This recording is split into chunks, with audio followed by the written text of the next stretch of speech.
राजस्थान के बजट में जो हमको उम्मीदें थी उसके अनुसार हमें ज्यादा कुछ नहीं मिला। हमें उम्मीद थी कि ओपीएस के ऊपर हमारे कुछ न कुछ फैसला आएगा, इसके ऊपर कुछ भी नहीं आया। हमें था कर्मचारियों को कुछ बड़ी सौगात मिलेगी, जैसे ओपीएस को जारी रखेंगे या स्थानांतरण पॉलिसी, ट्रांसफर की जो पॉलिसी है उस पर कुछ विचार होगा, नहीं हुआ।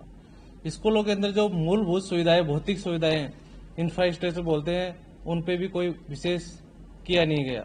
हाँ, कुछ दिया है, जैसे महिलाओं को चिकित्सा में पहले माँ बाप को मिलता था, अब ससुर को भी जोड़ दिया गया है। जैसे नौसेना लाभ दिया गया है, जो कर्मचारी 1 जून 2023 को रिटायर्ड हुए थे, उनको तब से अब तक 1 जुलाई तक का नौसेना इंक्रीमेंट लेके वो भी फायदा दिया है। और जो रिटायरमेंट होते हैं उनकी मेच्योरिटी 25,000 से बढ़ाकर 30,000, ग्रेजुएटी 25,000 से बढ़ाकर 30,000 कर दिए। तो सरकार ने एक कर्मचारियों को ऐसा कोई खुश करने वाला बजट तो दिया नहीं है।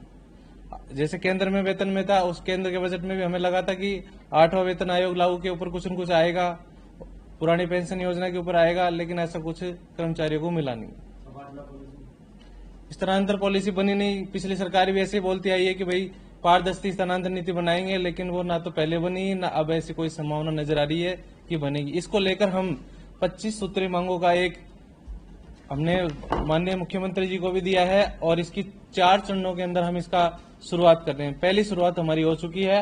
8 जुलाई को हमने सभी कलेक्टर महोदय को मुख्यमंत्री जी के नाम ज्ञापन दिया है। दूसरे चरण हमारा है 15 जुलाई से लेके, और अब तक सभी एमएलए को जो भी हमारे जनप्रतिनिधि उनको हम ज्ञापन दे रहे हैं। और तीसरे चरण में हम 1 अगस्त से 31 अगस्त तक शिक्षक जागृति रैली का निकाल रहे हैं पूरे राजस्थान में, और 12 सितंबर को हम विशाल रैली निकालकर सिविल लाइन फाटक तक जाएंगे।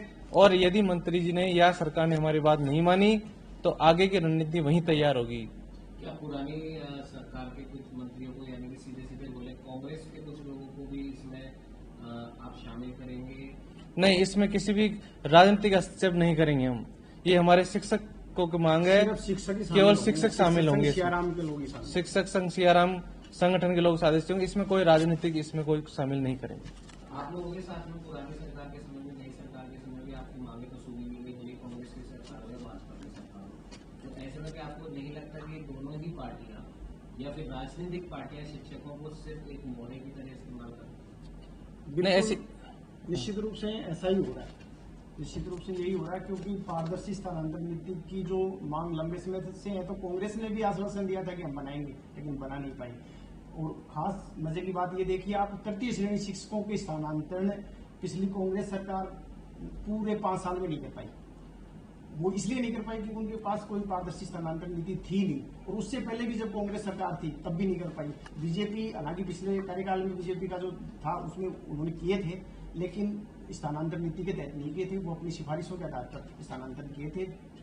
राजस्थान का शिक्षक ये चाहता है कि पारदर्शी स्थानांतरण नीति बने, उसमें किसी प्रकार की डिजाइन प्रथा नहीं हो, बिल्कुल रिजल्ट के आधार पर मूल्यांकन हो शिक्षक का, और उसी के आधार पर उनकी ट्रांसफर हो। ये 12 सितंबर को हमने आंदोलन की डेट तय की है। जयपुर से ही यहाँ जो सिविल लाइन फाटक है वहाँ हम इन मांगों को लेकर प्रदर्शन करेंगे। और उनमें मुख्य जो मांगे हैं, उनमें सबसे पहले तो जो 7वें वेतन आयोग की जो विसंगतियां हैं, वो चाहे 3rd ग्रेड की हो, जैसे 3600 की जगह 4200 है, 2nd ग्रेड वाली 4800 है, यानी केंद्र के समान हूबहू हमारी मांग है कि शिक्षकों को, सभी ग्रेड के शिक्षकों को उनका वेतन का जो है वो 7वां वेतन आयोग केंद्र के समान होना चाहिए। पूरे प्रदेश भर के सियाराम संगठन के शिक्षक पहुंचेंगे या फिर नहीं, पूरे प्रदेश भर से आएंगे। तो कोई बड़ा पुतला है ऐसा कुछ सरकार के खिलाफ? हाँ, उसमें जो भी प्रदर्शन में जो होता है वो सब कुछ होगा।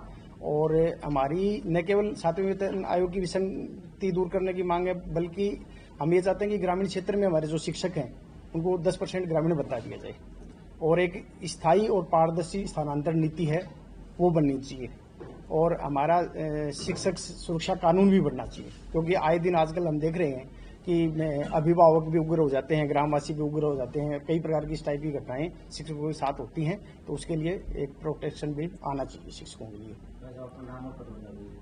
और एक जो प्रमुख मांग है हमारी वो ये है कि जो वाइस प्रिंसिपल और प्रिंसिपल की भर्तियां हो रही है ना, उसमें 25% पद प्रिंसिपल की सीधी भर्ती से और 50% पद वाइस प्रिंसिपल की सीधी भर्ती से होने चाहिए।